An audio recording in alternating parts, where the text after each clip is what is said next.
Welcome my dear future nursing officer. हर दिन सुबह में 7 बजे एक नया सेशन स्टार्ट कर रहा हूं जो कि डेली नर्सिंग मेडिकल क्विज, जो किसी भी nursing officer recruitment common entrance examination के लिए इम्पोर्टेंट है। जैसे 18 एम्स अभी हो गया है, employ state insurance corporation, PGI MER, GIP MER, doctor RML hospital new Delhi, D triple S B, CHO और कम्युनिटी हेल्थ ऑफिसर पोस्ट के लिए Orissa subordinate staff selection commission, railway recruitment board के जितना भी नर्सिंग ऑफिसर रिक्रूटमेंट एग्जामिनेशन है उसके लिए important है। इस वीडियो को जो रॉम तक देखिए, अगर चैनल को आपने सब्सक्राइब नहीं किया तो सब्सक्राइब कर दीजिए, लाइक कीजिए, कमेंट कीजिए। चलो दोस्तों देखते हैं आज का ये इम्पोर्टेंट सेगमेंट क्या है, इम्पोर्टेंट क्वेश्चन क्या है। पहला जो डिस्कशन करेंगे, फर्स्ट जो मल्टीपल चॉइस क्वेश्चन है, the type of pelvis most suitable for delivery, delivery होने के लिए मोस्ट सुइटेबल पेल्विस कौन सा है। ए ऑप्शन में प्लाटीपेलॉइड पेल्विस, बी ऑप्शन में गायनेकोइड पेल्विस, सी ऑप्शन में एंथ्रोपोइड पेल्विस, डी ऑप्शन में एंड्रॉइड पेल्विस। तो इसका आंसर दोस्तों क्या होगा? इसका आंसर गायनेकोइड पेल्विस होगा। इसको जरूर याद रखिए। ओके, गायनेकोइड पेल्विस जो कि सुइटेबल होता है ओके डिलीवरी में। उसके बाद दोस्तों देखेंगे number 2 question, which is the normal intracranial pressure. Okay, normal intracranial pressure का रेंज कितना है? A option 20 to 30 millimetre of mercury, B option में 30 to 40 millimetre of mercury, C option 5 to 15 millimetre of mercury, and D option में 0 to 10 millimetre of mercury. तो इसका answer दोस्तों क्या होगा? सी ऑप्शन होगा, that is 5 to 15 millimetre of mercury. इसको जरूर याद रखिए। ये क्यों? कि ये नॉर्मल इंट्राक्रैनियल प्रेशर है, इसको जरूर याद रखना है। नंबर 3 में दोस्तों देखेंगे WHO एज पर WHO गाइडलाइंस के हिसाब से हैंड जब हम हैंड वॉश कर रहे हैं सोप के साथ तो कितना सेकंड तक हमको करना चाहिए? तो ये 40 to 60 second, B option 20 to 30 second, C option 2 minutes. उसके बाद दोस्तों देखेंगे डी ऑप्शन में 5 मिनट्स। तो इसका आंसर क्या होगा? ओके, आंसर होगा 40 टू 60 सेकेंड। ओके, तो ये ऑप्शन होगा इसका आंसर। ये सोप में किया गया। अगर आप सैनिटाइजर में कर रहे हैं तो 20 से 30 सेकेंड तक कर सकते हैं, 20 से 30 सेकेंड तक आप कर सकते हैं। ओके, मिनिमम जो होता है 20 सेकेंड एज पर WHO गाइडलाइन जो सैनिटाइजर में, और मैक्सिमम आप 30 सेकेंड तक भी कर सकते हैं। ओके, ये इसका सैनिटाइजर प्लस सोप का। उसके बाद दोस्तों देखेंगे 4 नंबर क्वेश्चन में, which is the appropriate site to administer intramuscular injection in children. Okay, बच्चों में जो हम इंट्रामस्कुलर इंजेक्शन दे रहे हैं, ओके, ज्यादा करके कौन सा साइड में दिया जाता है? ये भाट्रस लैटेरालिस, ओके, बी डेल्टॉइड, सी वेंट्रोग्लूटियल, ओके, डी में डोर्सोग्लूटियल। तो इसका आंसर क्या होगा? भाट्रस लैटेरालिस। ओके, और एंटेरोलैटरल एस्पेक्ट ऑफ थाई बोलते हैं इसको, एंटेरोलैटरल एस्पेक्ट ऑफ थाई, और उसको बोल सकते हैं हम भाट्रस लैटेरालिस भी बोल सकते हैं दोस्तों। उसके बाद दोस्तों देखेंगे नंबर 5 में, carpopedal spasm indicates, carpopedal spasm किस वजह से होता है, इंडिकेट क्या करता है? A hypomagnesemia, okay, B hypokalemia, C option में हाइपोकैल्सीमिया, डी ऑप्शन में हाइपोनेट्रीमिया। तो इसका आंसर क्या होगा? हाइपोकैल्सीमिया। तो दोस्तों normal calcium blood calcium level कितना होता है? 8.0 टू 10.5 मिलीग्राम पर DL होता है। अगर लेस देन, अगर 8.0 से अगर कम, 8 से अगर कम होता है मिलीग्राम पर DL से अगर कम होता है तो उसको हाइपोकैल्सीमिया बोलेंगे। ओके, उसके वजह से कार्पोपेडल स्पाज्म होता है। तो इसका आंसर क्या होगा? 5C होगा दोस्तों, इसको जरूर याद रखना। उसके बाद दोस्तों देखेंगे 6, protein synthesis is a function of. Okay, protein synthesis function किसके, कौन सा ऑर्गेनेल के वजह से होता है? ये option smooth endoplasmic reticulum, B rough endoplasmic reticulum, C mitochondria, D Golgi apparatus और गोल्गी कॉम्प्लेक्स, और ओके गोल्गी बॉडी भी इसको बोल सकते हैं। तो इसका आंसर क्या होगा दोस्तों? इसका answer rough endoplasmic reticulum. Okay, ये प्रोटीन सिंथेसिस करने में, ओके मीन प्रोटीन सिंथेसिस करने में इसका काम है। रफ एंडोप्लाज्मिक रेटिकुलम, जो एंडोप्लाज्मिक रेटिकुलम दो ठो होता है, एक तो स्मूथ एंडोप्लाज्मिक रेटिकुलम, एक तो रफ एंडोप्लाज्मिक रेटिकुलम, इसको याद रखना है। उसके बाद दोस्तों नंबर 7 में देखेंगे, 7 question, which of the following is the principal mode of heat exchange in an incubator. Okay, incubator में जो ओके मीन हीट जो एक्सचेंज होता है उसका प्रिंसिपल क्या है? ए रेडिएशन, बी ऑप्शन में कंडक्शन, सी ऑप्शन में इवापोरेशन, डी ऑप्शन में कन्वेक्शन। ओके, तो आंसर क्या होगा? कन्वेक्शन होगा। इसको जरूर याद रखना है। उसके बाद दोस्तों देखेंगे नंबर 8 में, इंक्रीज नकल translucency observe in the 13th week of fetal ultrasound is characteristics of.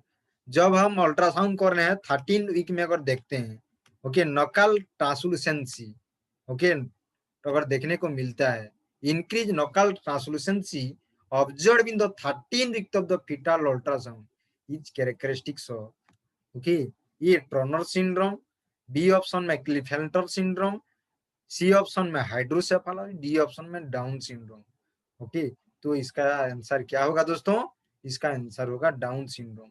Okay, उसको हम डाउन सिंड्रोम सस्पेक्ट करेंगे। ओके, उसके बाद दोस्तों 9 नंबर क्वेश्चन देखेंगे, all of the following are vector borne disease except.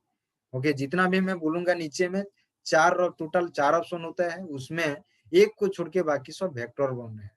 Okay, A Chagas disease, B option में malaria, सी option में filariasis and D option में रूबेला। ओके, देखो ये चगास डिजीज ये भी वेक्टर की वजह से होता है, मलेरिया ये भी वेक्टर की वजह से होता है। कौन सा mosquito? Female Anopheles mosquito. Filaria ये भी, ओके, ये फाइलेरिया जो होता है ये क्यूलेस मॉस्किटो के बाइट करने से होता है, उस्चेरिचिया ब्रांकोटे की वजह से फाइलेरियासिस होता है। ओके, रूबेला, ओके, रूबेला किसी भी मॉस्किटो बाइट से नहीं होता है, किसी भी वेक्टर बॉर्न की वजह से नहीं होता है। ओके, इसीलिए ये रूबेला, ओके, छोड़ के बाकी सब वेक्टर बॉर्न है। ओके, तो आंसर होगा डी ऑप्शन। ओके, इसको छोड़ के बाकी सब वेक्टर बॉर्न है। चौगास डी जो होता है इसको अमेरिकन ट्राइपानोसियामेसिस बोला जाता है। ओके, चलो दोस्तों देखते हैं number 10। Okay, exaggerated convexity in thorax region. Okay, thorax region में अगर कॉन्वेक्सिटी अगर देखने को मिल रहा है तो उसको क्या बोलेंगे? A kyphosis, B lordosis, C option myelitis, D option में स्कूलियोसिस। तो दोस्तों इसका आंसर क्या होगा? काइफोसिस होगा। ओके, इसको जरूर याद रखना है। तो 10th नंबर का ये ऑप्शन होगा। उसके बाद दोस्तों देखेंगे 11, depolarisation in nerve action potential is due to.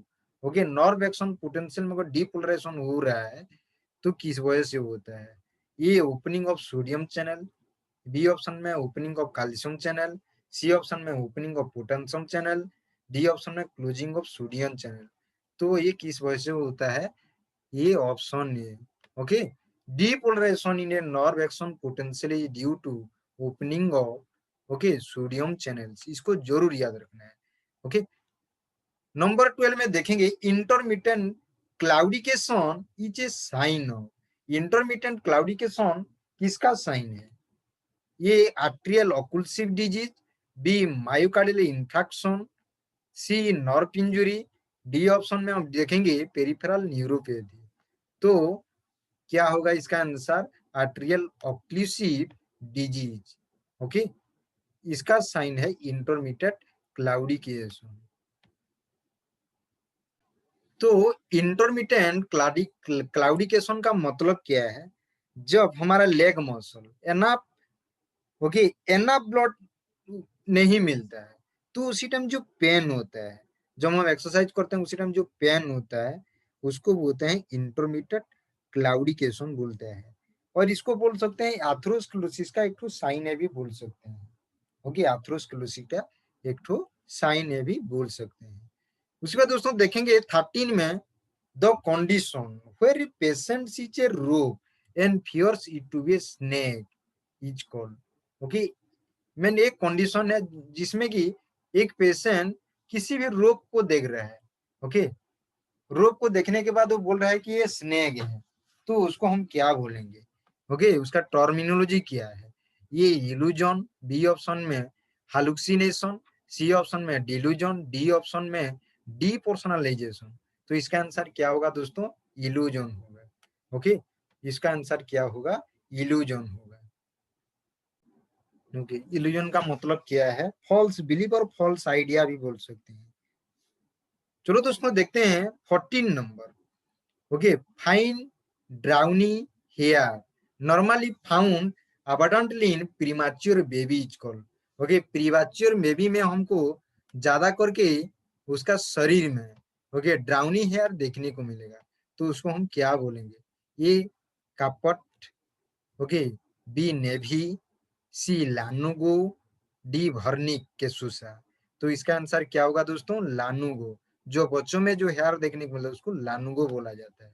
Okay, उसको क्या बोला जाता है? लानुगो बोला जाता है। इसका आंसर होगा लानुगो होगा। उसके बाद दोस्तों देखेंगे 15 में, the correct order of the phases in the bacterial growth curve. Okay, अगर बैक्टीरियल ग्रोथ कर्व में देखेंगे तो कौन सा करेक्ट ऑर्डर होता है? ओके, ये में ए ऑप्शन में lag exponential stationary decline, B option में lag stationary exponential decline, C option में lag exponential decline and stationary, okay, D option में लेग डिक्लाइन एक्सपोनेंशियल, उसके बाद लास्ट में हो गया स्टेशनरी होगा। तो इसका आंसर क्या होगा दोस्तों? इसको जरूर याद रखना है। Okay, lag exponential stationary decline, तो इसका आंसर क्या होगा? ये ऑप्शन होगा। ओके, इसका आंसर क्या होगा? ये ऑप्शन होगा। इसको जरूर याद रखना है। उसके बाद दोस्तों देखेंगे 16 में, okay, a nurse reposition a patient who is diagnosed with emphysema. Okay, patient को, एम्फाइसीमा पेशेंट को नर्स रिपोजिशन कर रहा है, ओके, उसका मीन ब्रीदिंग को फैसिलिटेट करने के लिए। Which position facilitate maximum air exchange. Okay, which कौन सा पोजीशन वो पेशेंट को मैक्सिमम एयर एक्सचेंज करने के लिए फैसिलिटी प्रोवाइड कर रहा है? A supine position, B orthopneic position, okay, C low Fowler's position, D semi Fowler's position. तो इसका आंसर क्या होगा दोस्तों? ऑर्थोपेनिक पोजीशन अगर प्रोवाइड करेंगे तो वो मैक्सिमम एयर एक्सचेंज हो पाएगा। उसके बाद दोस्तों देखेंगे 17 में, fetal heart rate can be auscultated with fetoscope at A option में six week of gestation, B में ऑप्शन में 10 weeks of gestation, C option में 20 weeks of gestation, D option में 25 वीक्स ऑफ जेस्टेशन। तो आंसर क्या होगा दोस्तों? 20 weeks of gestation. Okay, तो 18 में देखेंगे strict vegetarian vegans are at the risk of developing deficiency. Okay, जो स्ट्रिक्ट वेजिटेरियन रहते हैं उनमें कौन सा एक्चुअली डेफिशिएंसी देखने को मिलता है? ये विटामिन B6, इसको पैराडॉक्सिन भी बोल सकते हैं, ओके, विटामिन B3 और नियासिन भी बोल सकते हैं, okay, vitamin okay, C option में विटामिन B12 और सियानो कोबालामिन भी बोल सकते हैं इसको, ओके, डी ऑप्शन में vitamin B1, okay, riboflavic acid. तो कौन सा ज्यादातर देखने को मिलेगा? ओके, तो answer will be the C option, that is vitamin B12 और सियानो कोबालाइन डेफिशिएंसी देखने को मिलेगा। उसके बाद दोस्तों देखेंगे 19 में, identify an essential amino acid from the following. Okay, essential amino acid कौन सा है? ओके, एविड हो गया है, एक्चुअली एसिड है। Okay, ACID from the following.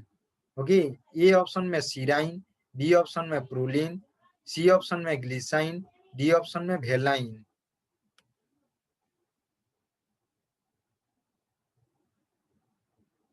तो आंसर क्या होगा?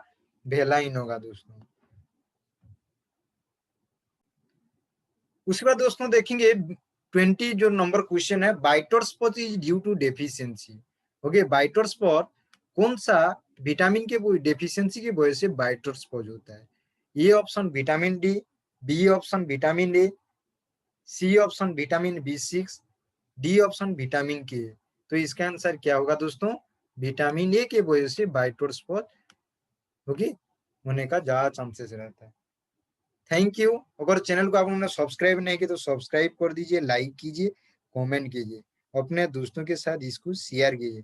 Thank you very much.